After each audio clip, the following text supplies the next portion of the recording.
દિયોદર લાખણી કાંકરેજ તાલુકાના ખેડૂતોએ સુજલામ સુફલામ કેનાલમાં પાણી છોડવા મુદ્દે બાયો ચડાવી છે।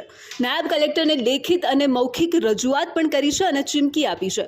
ખેડૂતોએ કચેરી આગળ બેસી ઢોલના તાલે વિરોધ નોંધાવી પાણી આપવાની માંગ કરી છે। 48 કલાકમાં જો પાણી નહીં અપાય તો ચાંગા સ્ટેશન પર વિરોધ દર્શાવવા ખેડૂતો મક્કમ બન્યા છે। ઉનાળુ પાક સુકાઈ રહ્યો છે, પશુઓને પીવા પાણી નથી, ત્યારે તંત્રને આજીજી કર્યા બાદ આકરા પાણી જોવા મળ્યા છે કે કેનાલમાં પાણી બંધ થતાં ખેડૂતોની દશા અને દિશા દયનીય બની છે। અમે સરકારશ્રીને આપણા નાયબ કલેક્ટર સાહેબશ્રીને રજૂઆત કરી કે ચોગા પમ્પિંગ સ્ટેશન તાત્કાલિક ચાલુ કરે અને અમારી બાજરી બળતી બચાવે। અત્યારે ઘાસચારો પણ બળેલો છે। સરકારશ્રીએ જાહેરાત કરેલી હતી, આપણા મુખ્યમંત્રી સાહેબશ્રીએ જાહેરાત કરેલી હતી કે તમને ઉનાળાનું પાણી મળી રહેશે।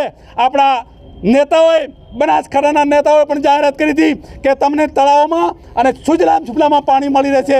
એના અનુસંધાને અમારા ખેડૂતોએ વાવેતર કરેલું છે। અમે સરકારશ્રીને કહેવા માગીએ છીએ કે 48 કલાક સુધી અમારી ચોગા પમ્પિંગ સ્ટેશન ચાલુ થવું જોઈએ, ન કે ધરણા થશે અને આંદોલન થશે એની જવાબદારી સરકારશ્રીની રહેશે। ખેડૂતો એક અલ્ટિમેટ આપીએ છીએ 48 કલાકની અંદર સોમ અથવા મંગળવારની સુધી જો પાણી ચાલુ નહીં થાય તો અમારી તૈયારી પૂરેપૂરી ધરણા કરવાની છે। અને સમગ્ર મામલે ખેડૂતો સવાલો ઉઠાવી રહ્યા છે કે અમારા ભાગનું પાણી કોણ પી ગયું? ઉનાળે પાણી ન મળે તો કેનાલ શું કામની? ખેડૂતોને કેમ વારંવાર પાણી માંગવું પડે છે? ધરણા આંદોલન કરીને પાણી ક્યાં સુધી માંગીશું? શું તંત્રને ખબર જ નહીં હોય કે પાણીની જરૂરિયાત કેટલી છે? સમગ્ર સવાલો વચ્ચે ફરી દિયોદરમાં ખેડૂતોનું આંદોલન એક વિશાળ સ્વરૂપ ધારણ કરે તો નવાઈ નહીં રહે।